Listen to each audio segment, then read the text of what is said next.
OPS देसी घी है, जबकि एनपीएस डालडा घी भी नहीं है। 20 जुलाई 2025 तक केवल 1% से भी कम लोगों ने यूपीएस को अपनाया। जब जनप्रतिनिधियों के अपने वेतन भत्ते बढ़ाने होते हैं तो 40% पर भी पक्ष विपक्ष ताली बजा देता है। कर्मचारियों का 1% डीए बढ़ता है तो सरकारी खजाने पर बहुत बड़ा भार हो जाता है, ऐसा हमारी मीडिया कहती है। ओपीएस की बहाली तक आंदोलन जारी रहेगा। जय पीबीएस, जय हरियाणा। डॉक्टर साहब, पत्रिका संवाद में आपका बहुत स्वागत है। धन्यवाद सर।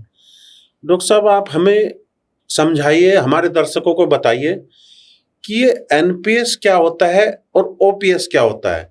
आप ओपीएस के समर्थन में नजर आ रहे हैं, एनपीएस का आप विरोध कर रहे हैं, लंबे समय से आपका विरोध जारी है।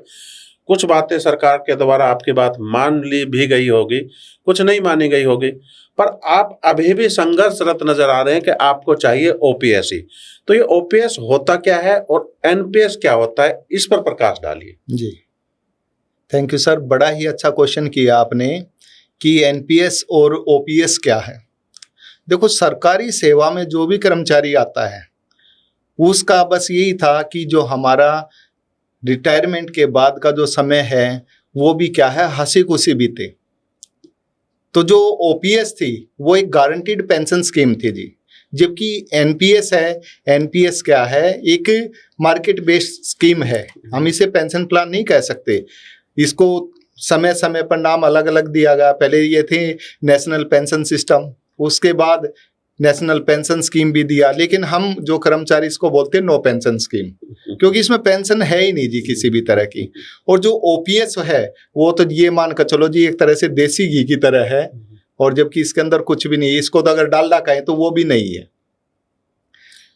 माननीय खट्टर जी के कुछ ऐसे विचार आए कि अगर देश में ओपीएस लागू रही तो कुछ दिनों में देश कंगाली के कगार पे पहुंच जाएगा। तो ऐसा तो खैर नजर नहीं आया कि कुछ स्टेट में अभी तक भी ओपीसी लागू है, जैसे बंगाल में जी, और जैसे बिहार में एनपीएस है जी। तो जहां ओपीएस लागू है वो तो कंगाल नहीं हुए, वो तो ग्रोथ कर ही रहे हैं। तो माननीय खट्टर जी के बारे में आप कुछ बताइए। देखो जी, हमारे जो पूर्व मुख्यमंत्री थे हरियाणा सरकार, मनोहर लाल खट्टर जी, उन्होंने एक बार अपनी राय दी थी, क्योंकि हमने देखो बड़े बड़े आंदोलन किए, तो वहां भी एक बार मुख्यमंत्री आवास घेराव का भी कार्यक्रम किया था। तो उसके बाद खट्टर साहब ने ये स्टेटमेंट दी थी कि अगर हम ओपीएस लागू करते हैं तो 2030 तक जो हमारा देश है वो दिवालिया हो जाएगा। तो ये समझ में नहीं आता सर एक बात कि जो पश्चिमी बंगाल है उन्होंने आज तक एनपीएस को अडॉप्ट ही नहीं किया। दूसरी तरफ है बिहार, बिहार ने एनपीएस ने तुरंत लागू कर दिया था। तो बिहार तो आज भी एक कल्याणकारी राज्य में गिनती नहीं है। और जो ओपीएस दे रहे हैं पश्चिमी बंगाल, ममता बनर्जी की सरकार है, तो वो आज तक कंगाल नहीं हुई। तो हरियाणा कैसे हो जाएगा, मेरे को ये समझ में नहीं आता जी। तो ये खट्टर साहब की अब क्या कहें, क्या सोच के उन्होंने ये बात कही, तो कंगाल कोई नहीं होता सर। एनपीएस में ऐसी क्या क्या बातें हैं सर जिसके कारण आपको फायदा नहीं मिलता, आपको नुकसान होता है, जिसके कारण आप इसका विरोध करते हो, और उसी के कारण आप कहते हो कि नहीं ओपीएस ही अच्छी चीज है? जैसे कि यादव साहब मैंने आपको बताया कि एनपीएस पेंशन स्कीम है ही नहीं कोई भी। अब ये देखो, एक मध्यम वर्ग को तो छोड़िए आप, बिल्कुल जो डाउन टू अर्थ है, एक बिल्कुल गरीब घर से भी कोई भी कर्मचारी आता है जिसके ऊपर पूरा परिवार ही डिपेंड होता है, जब वो रिटायर होता है तो उस समय अगर इनकम का कोई और सोर्स नहीं होगा उसके पास, तो क्या होता है कि जो पेंशन मिलती है, पेंशन से वो अपने अच्छी तरह से गुजारा तो कर सकता है, अपने परिवार का भरण पोषण कर सकता है और एक स्वाभिमान का जीवन जी सकता है। तो एनपीएस में ना तो एक सम्मानजनक पेंशन का प्रावधान है, और इससे भी बड़ी बात क्या कि मेडिकल सुविधा नहीं है उसके अंदर। हालांकि देखो, आज हम कर्मचारी हैं, आज बीमारी हो जाती है, युवा भी हैं, तो कोई खास बीमारी नहीं होती, खांसी जुकाम बुखार होता है जो जल्द ठीक भी हो जाता है। लेकिन बुढ़ापे में जो बड़ी बड़ी बीमारियां हो जाती है, किसी को कैंसर वगैरह हो गया, तो उस समय सरकार पल्ला झाड़ लेती है कि आपको कुछ नहीं मिलेगा। तो अगर किसी के पास पैसे हैं तो इलाज करा लो, और पैसे नहीं हैं तो बस जी ऐसे मोहताज बच्चों पे वो रहेंगे। जबकि ओपीएस के अंदर क्या है सर, जो रिटायरमेंट होती है उसके बाद भी टिल डेथ तक क्या होता है, उसका सरकार ही वहन करती है, जो भी मेडिकल का खर्चा होता है, और उनको पहले ही ये पता होता है कि हमें इतनी पेंशन मिलेगी। जबकि एनपीएस में किसी कर्मचारी को नहीं पता कि क्या मिलेगा या नहीं मिलेगा। तो इसलिए हम इसका विरोध करते हैं, क्योंकि ये टोटली मार्केट बेस्ड प्लान होता है। और जबकि मैंने जैसे कि बताया ना कि 4th क्लास एम्प्लॉय भी इसके अंदर में आता है। अगर मैं बात करूं तो जो सुप्रीम कोर्ट के जज वगैरह हैं उनके लिए तो ओपीएस का प्रावधान है। दूसरी तरफ जो एक हमारा क्या है, जो जल थल और वायु यानी कि एयरफोर्स, नेवी और आर्मी, इनके लिए भी पेंशन का प्रावधान है, लेकिन ओपीएस का प्रावधान है। लेकिन दूसरी तरफ अगर मैं आपको बताऊं कि जो पैरामिलिट्री फोर्सेज है, जैसे बीएसएफ है, आईटीबीपी वगैरह है, सीआईएसएफ वगैरह है, तो इनके लिए भी पेंशन का प्रावधान नहीं है। तो ये देखो, मान लीजिए जिसका नाम है ये हो गया बॉर्डर सिक्योरिटी फोर्स, हमेशा मान के चलिए जान के जोखिम डाल के वो अपने काम करते हैं, और उनके लिए भी पेंशन का प्रावधान नहीं है। तो इसलिए हम इसका विरोध करते हैं कि आज चलो अच्छी बात है, हम एक अच्छा वेतन ले रहे हैं, अपना गुजारा अच्छे से हो रहा है, लेकिन भविष्य की चिंता करके हमें दिखाई देता कि एनपीएस में ऐसा कुछ भी नहीं है कि जिससे कि एक कर्मचारी स्वाभिमान का, अपना जो बचा हुआ टाइम है लाइफ का, उसको अच्छे से व्यतीत कर पाए। तो डॉक्टर साहब, आपको कभी ऐसा महसूस नहीं होता, ऐसा नहीं लगता कि सरकार अगर ओपीएस देती रहती है तो कोई खास प्रभाव पड़ने वाला नहीं था? अब सरकार एनपीएस दे रही है या यूपीएस दे रही है, यूपीएस के बारे में भी आपसे बात करेंगे जी। तो ये सारा का सारा पैसा या सारा का सारा बेनिफिट कुछ कंपनियां उठा ले जा रही है, ना तो सरकार को उसका कोई फायदा हो रहा है, ना ही कर्मचारियों को उसका कोई फायदा हो रहा है। तो ये सारी की सारी जो स्कीम बनाई जाती है, ये कंपनियों को फायदा पहुंचाने के इर्द गिर्द ही बनाई जाती है। तो इस बारे में आपका क्या सोचना है, क्या मानना है? बिल्कुल सर, कि जैसे मैंने बताया ना कि 4th क्लास एम्प्लॉय भी, जिसको यही नहीं पता शेयर मार्केट क्या होती है, जबकि उसके पैसे से भी जुआ खेला जाता है। मैं तो जुआ ही कहूंगा जी, जब उसको पता ही नहीं मेरा पैसा कहाँ लग रहा है कहाँ नहीं। क्योंकि जो जीपीएफ का पैसा है वो एक सेविंग होती है, पेंशन के नाम पे कर्मचारी से कुछ नहीं लिया जाता उसमें, बल्कि सरकार पेंशन देती है उसके इसमें। लेकिन यहाँ तो जो उसका जो 10% कटता है, और पहले सरकार देती थी 10 ही एम्प्लॉयर देता था। अगर एम्प्लॉय का 10% कटता था तो 10 ही एम्प्लॉयर का कटता था, यानी कि टोटल 20% जा तो रहा है एम्प्लॉय के नाम पे। तो उससे बाद में पेंशन प्लान लेके देते थे, वो जो भी होता था। लेकिन जो जीपीएफ वाला है जी सिस्टम, वो इतना अच्छा है कि पेंशन के नाम पे कुछ नहीं है, केवल सेविंग होती थी, जब भी जरूरत पड़ी तो निकाल भी सकते। जबकि एनपीएस के अंदर भी ट्रांजैक्शन के कोई खास रूल नहीं थे जी, और इसमें कोई क्लियरिटी थी भी नहीं। और जैसे कि आपने अब यूपीएस की बात करी, ये तो उससे भी खतरनाक लॉन्च कर दी सरकार ने। नहीं, जो 20% पैसा जाता है, 10% एम्प्लॉय, 10% एम्प्लॉयर जी, ये 20% जो पैसा जाता है उसके सैलरी का जी, ये कहाँ जाता है? ये सर, ये मान के चलो, ये सारा ही प्राइवेट सेक्टर में लगाया जाता है। जो एनएसडीएल एक कंपनी है तो उसको दिया जाता है, और वो इसको शेयर मार्केट में लगाती है, जो कि हमें पता भी नहीं होती कहाँ कहाँ यूज किया जाता है पैसे का, एम्प्लॉय का। अब मान के चलो पीछे है रूस का और उसका युद्ध चल रहा था हमारा, यूक्रेन का रूस और यूक्रेन का युद्ध चल रहा है, लेकिन पैसे हमारे कम हो रहे हैं। जो एनपीएस एम्प्लॉइज हैं, शेयर मार्केट नीचे जा रही है, शेयर मार्केट नीचे जा रही है, पैसे उनके कम हो रहे हैं। और जो कंपनी आपके शेयर मार्केट को देख रही है, वो उस कंपनी के पर भी डिपेंड करता है कि वो किस जगह उसको इन्वेस्ट कर रही है, कि पैसा ऊपर बढ़ेगा भी या नहीं बढ़ेगा। क्योंकि पैसा घटा तो आपका घटा, पैसा बढ़ा तो आपका बढ़ा, उस पर कंपनी पर कोई खास प्रभाव मेरे ख्याल से पड़ने वाला नहीं है।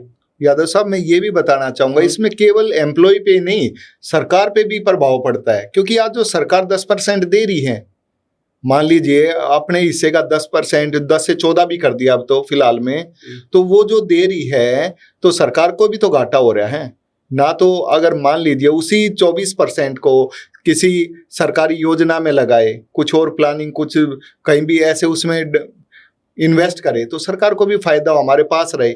अब ये तो सरकार को भी नुकसान हो रहा है, आम जनता को, क्योंकि आम जनता जो टैक्स देती है उनके टैक्स का पैसा शेयर मार्केट में लगाया जा रहा है, तो सरकार को भी नुकसान है जी इसमें, केवल एम्प्लॉय को नहीं सभी को नुकसान है। तो आपके हिसाब से फायदा किसी को नहीं, हाँ कुछ कंपनियां इस बात का फायदा उठा रही है और वो मालामाल हो रही है और कर्मचारियों को लॉस हो रहा है और ऊपर से सरकार को भी लॉस हो रहा है जी। चलो अब आते हैं यूपीएस पर, क्योंकि यूपीएस का भी आपने जिक्र किया। तो ये यूपीएस क्या होता है? क्योंकि सरकार कहती है आप एनपीएस से खुश नहीं हो तो आप यूपीएस ले लीजिए, आपके लिए और एक नई स्कीम, हालांकि होगा चोर का भाई भगेरा ही जी। पर वो यूपीएस क्या है, वो क्या कहता है, उसके बारे में भी थोड़ा बताइए। देखो सर, ये यूनिफाइड पेंशन स्कीम, इस नाम से यूपीएस जो शॉर्ट में बोलते हैं हम, तो ये भी सरकार ने एक तरह से थोपने का काम किया, क्योंकि कर्मचारियों ने कभी डिमांड ही नहीं करी। हमारी हमेशा से डिमांड रही ओपीएस की, ओल्ड पेंशन स्कीम की डिमांड रही। हम एनपीएस का विरोध कर रहे थे, हम चाहते नहीं थे, लेकिन सरकार अब क्या कहती है कि आप यूपीएस लो। तो जो यूपीएस जो लॉन्च करी है, और इसके मैं आपको अगर डेटा बताऊं कि अब इन्होंने है ना इसमें 1 अप्रैल से मांगे थे। नहीं, यूपीएस के बारे में एक बात तो है सर कि यूपीएस गारंटेड पेंशन स्कीम है, उसमें 10,000 रुपए तो आपको मिलेंगे जी। ऐसा सरकार ने बोला है, और कुछ और बेनिफिट भी सरकार ने दिए।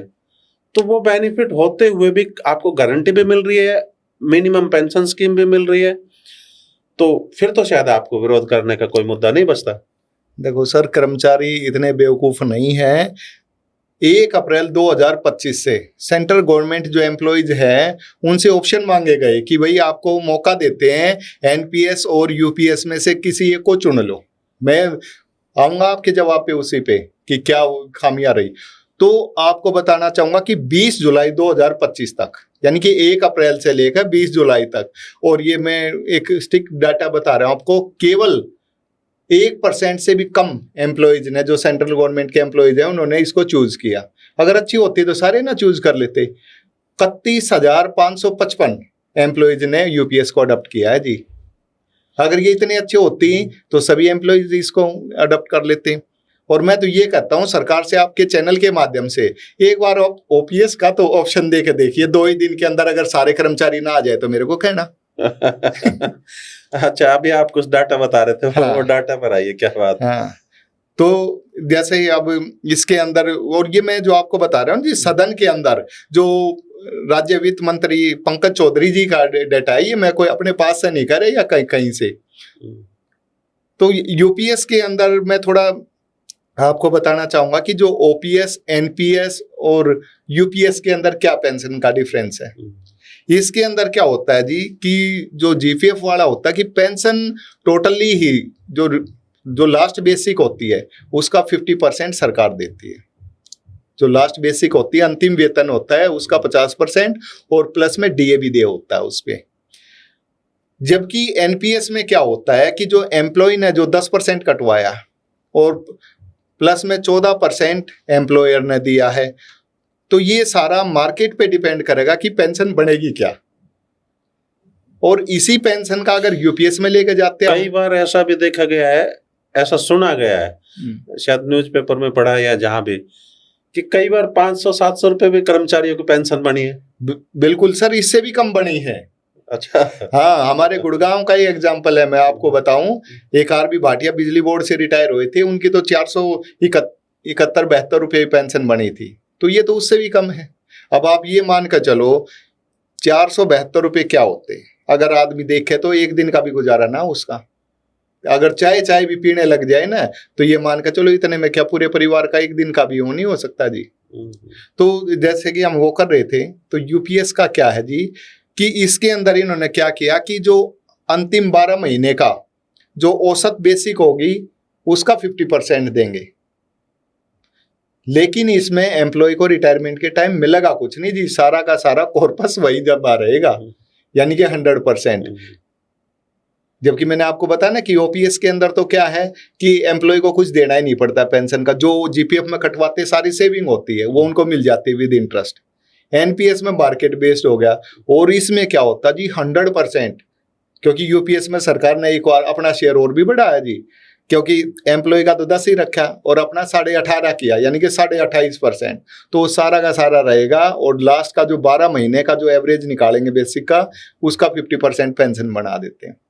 और रही इसी पे अगर मैं फैमिली पेंशन की बात करूं, तो जो जीपीएफ वाले का तो क्या होता है जी, फैमिली पेंशन में जो एम्प्लॉय को मिलता है वही आ जाएगा। एनपीएस में क्या होता है कि ये कॉर्पस और जो एन्युटी पर निर्भर करता है। यूपीएस में अगर हम आते हैं तो यूपीएस में जो एम्प्लॉय को बनेगी ना पेंशन, उसका 60% ही मिलेगा फैमिली पेंशन पे, जबकि ओपीएस पे कितना मिल रहा था जी, 100 ही मिल रहा था जो एम्प्लॉय को मिल रहा था, लेकिन यहाँ पे 60 मिलेगा। और फिर अगर योगदान की बात करते हैं तो 100 का 100% जो कंट्रीब्यूशन होता है ओपीएस में वो होता है सरकार का, एनपीएस में 10% एम्प्लॉय का, 14% सरकार का। और अगर मैं बात करूं यूपीएस की, तो यूपीएस के अंदर 10% जो शेयर होगा एम्प्लॉय का होगा, 18.5% एम्प्लॉयर का। तो आप ये देखो कहाँ पे ये कंट्रीब्यूशन की बात थी। फिर इसमें आते कौन कौन है, अगर सेंट्रल गवर्नमेंट की बात करूं तो 2004 से पहले के, यानी कि 1 जनवरी 2004 से जो पहले के आदमी थे वो ओपीएस में आते हैं। उसके बाद 1 जनवरी 2004 के बाद सभी जितने गवर्नमेंट एम्प्लॉय थे उनको, सेंट्रल गवर्नमेंट की बात कर रहा हूं मैं, उनको इन्होंने डाल दिया गया एनपीएस में।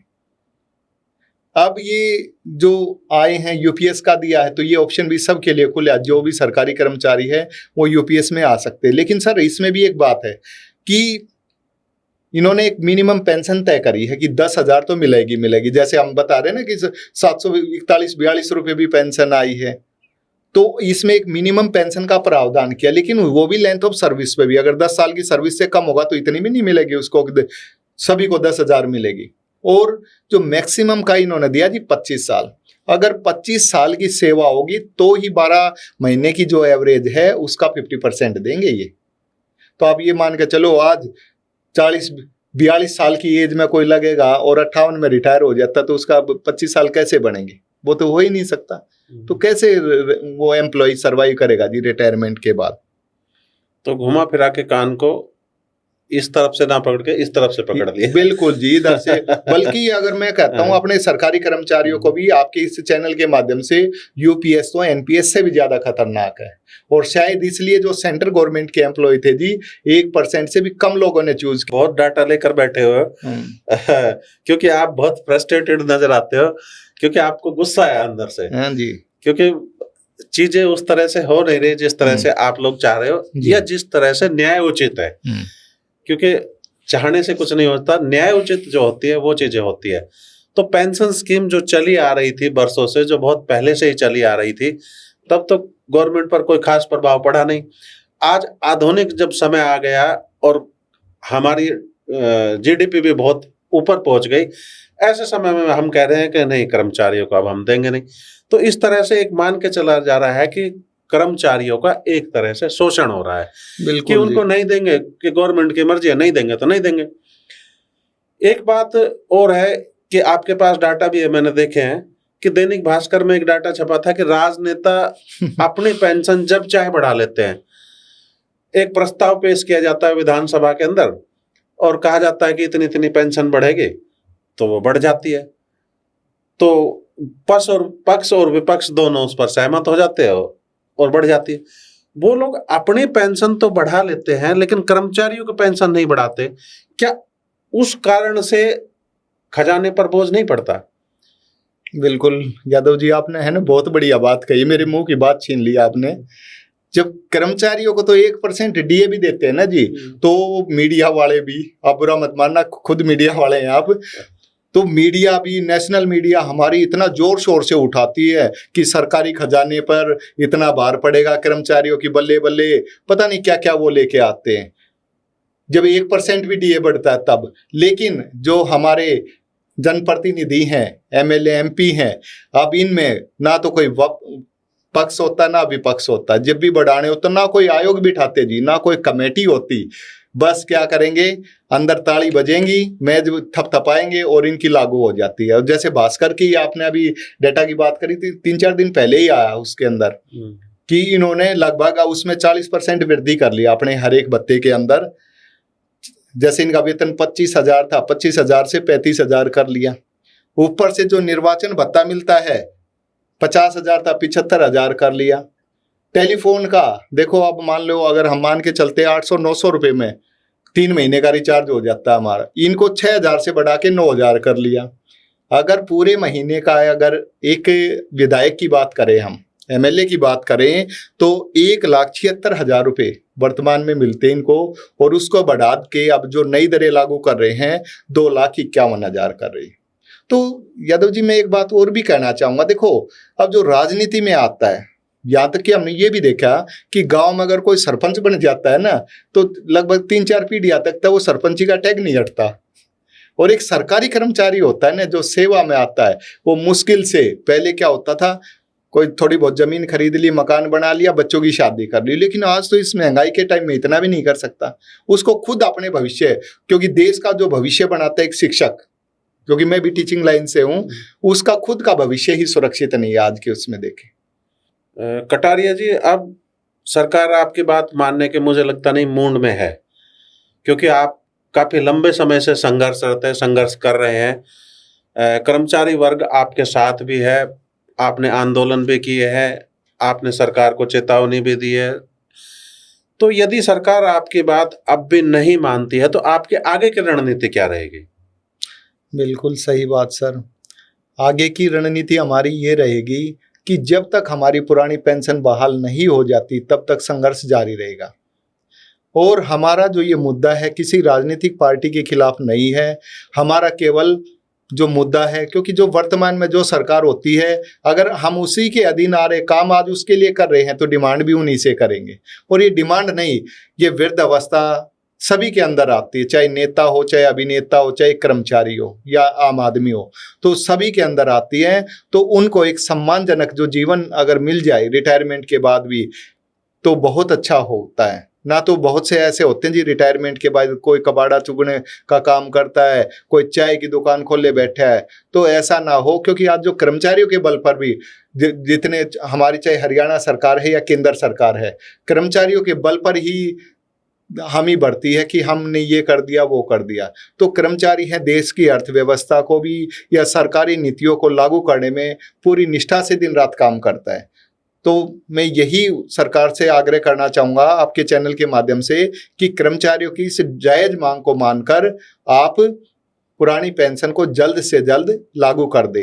क्योंकि देखो कई स्टेटों में दे भी रहे, पश्चिमी बंगाल का जैसे जिक्र आया, तो पश्चिमी बंगाल आज भी, क्योंकि उन्होंने कभी भी लागू ही नहीं की, एनपीएस को अडॉप्ट नहीं किया जी, यूपीएस की तो बात छोड़िए, तो कहीं ना कहीं उन्होंने भी देखा होगा। और उसके बाद हिमाचल के अंदर भी बाद में ओल्ड पेंशन स्कीम लागू की गई, राजस्थान के अंदर भी लागू की गई। तो ऐसा क्यों नहीं करते? माननीय हमारे प्रधानमंत्री जी, यशस्वी प्रधानमंत्री नरेंद्र मोदी जी बड़े ही अच्छे वो माने जाते हैं, और उनके अंदर करुणा भी है गरीब लोगों को लेकर। तो कर्मचारी होता है, एक गरीब घर से या मध्यम वर्ग से आता है, तो उनकी विडंबना को समझते हो, मैं तो यही कहता हूँ, गुहार लगाता हूँ प्रधानमंत्री जी से कि आप सभी को पुरानी पेंशन का तोहफा दे दीजिए। अगर फिर भी सरकार नहीं मानती ये बात, तो हमारी आगामी रणनीति यही रहेगी कि जैसे हमने 1 अक्टूबर 2023 को दिल्ली के रामलीला मैदान में पेंशन शंखनाद महारैली का आयोजन किया था, जो हमारे राष्ट्रीय अध्यक्ष है विजय कुमार बंधु जी के नेतृत्व में, और हरियाणा से हमारा नेतृत्व किया भाई विजेंद्र धारीवाल जी ने। तो मैं यादव जी आपको बताना चाहूँगा कि उसके अंदर 7 लाख से ऊपर कर्मचारी थे। रामलीला मैदान खचाखच भरा हुआ था। पुलिस के लिए वहाँ व्यवस्था बनाना बड़ा मुश्किल हो रहा था। Railway station, bus stand, metro station, कहीं भी पैर रखने की जगह नहीं थी। तो ऐसे ही हालात अब फिर से होने वाले हैं कि 25 नवंबर 2025 को हमारा दिल्ली के अंदर फिर एक बहुत बड़ा आंदोलन होगा, जो कि राष्ट्रव्यापी होगा। तो अगर आप मान जाते हैं तो हम उसको नहीं करेंगे, अन्यथा ये आंदोलन तो होके रहेगा। जब तक हमें पुरानी पेंशन नहीं मिलेगी, आंदोलन जारी रहेगा। और यही मैं आपके चैनल के माध्यम से अपने कर्मचारी साथियों से भी अनुरोध करना चाहूँगा कि आप लोग अपने भविष्य की चिंता करके, अपने लिए और अपनों के सुनहरे भविष्य के लिए आप ओपीएस के इस आंदोलन में बढ़ चढ़कर भाग लें, क्योंकि अब नहीं तो कभी नहीं। ये लड़ाई केवल हमारी नहीं, एक मजदूर की भी लड़ाई है, एक किसान की भी लड़ाई है, एक छोटे दुकानदार की भी लड़ाई है जो आज पेट काट काट कर अपने बच्चों को पढ़ा रहा है और सपना देख रहा है कि सरकारी सेवा में आएंगे। लेकिन वो बच्चे अगर सरकारी सेवा में आएंगे और उनको लास्ट में पेंशन नहीं मिलेगी तो क्या हाल होगा? बुढ़ापे में फिर यही अनाथ आश्रम खुलते बढ़ते जाएंगे, या फिर माँ बाप को बच्चे भी बोझ समझेंगे। और समझे भी क्यों नहीं, क्योंकि खर्चे इतने ज्यादा होंगे वो वहन ही नहीं कर पाएंगे। धन्यवाद। धन्यवाद सुशील कटारिया जी, आपने सभी प्रश्नों के बहुत बेबाकी से जवाब दिया। आपने बताया कि सरकार यदि ओपीएस लागू करती है तो सरकार का नुकसान भी कुछ नहीं है। जिस तरह की चर्चाएं चलती रहती है कि सरकार दिवालिया हो जाएगी, ऐसा कुछ है ही नहीं, बल्कि कुछ कंपनियां इसका फ़ायदा उठा जाती है। कर्मचारियों को कोई फ़ायदा नहीं मिलता और ना ही सरकार को कोई फ़ायदा मिलता, केवल फ़ायदा मिलता है तो कुछ कंपनियों को। और कर्मचारी संघ और बाकी कर्मचारी तमाम तरह के लोग बिल्कुल एकजुट होकर चाहते हैं कि ओपीएस जैसे पुरानी अवस्था में पहले थी उसी तरह से लागू होने चाहिए। तमाम खबरों को देखते रहने के लिए बने रहिए पत्रिका संवाद के साथ।